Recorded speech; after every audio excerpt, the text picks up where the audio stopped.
다음 소식은 어떤 거 준비하셨나요? 네, 이번에는 일본 후쿠시마 오염수의 방류 문제에 대해서 알아보도록 하겠습니다. 네, 우리 정부가 국제원자력기구 IAEA 총회에 이 오염수 방류 문제를 국제적으로 공론화했다고 하는데요. 네.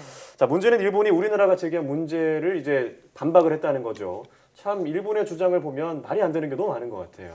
네, 우선 일본은 후쿠시마 오염수를 정화하고 있기 때문에 크게 네. 문제가 되지 않다 이런 입장을 보였는데요. 물론 정화를 하고 있는 건 사실입니다.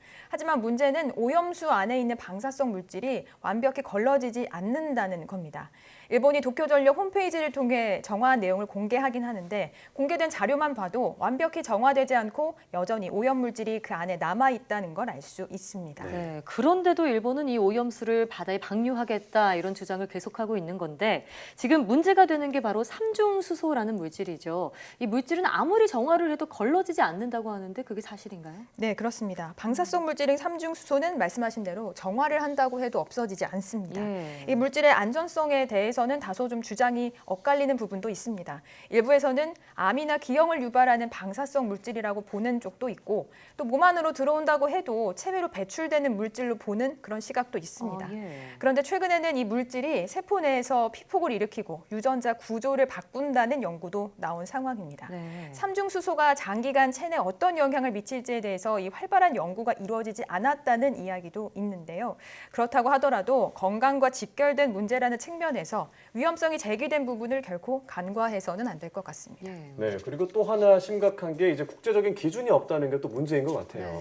네, 맞습니다. 오염물질이 어느 정도 이하가 돼야 안전한지는 사실 나라마다 기준이 다 다릅니다. 예. 일본이 자국의 기준에 따라 안전한 수준의 오염물질 농도를 정하고 배출하면 사실 다른 나라에서는 어떻게 제지를 가할 방법이 없습니다.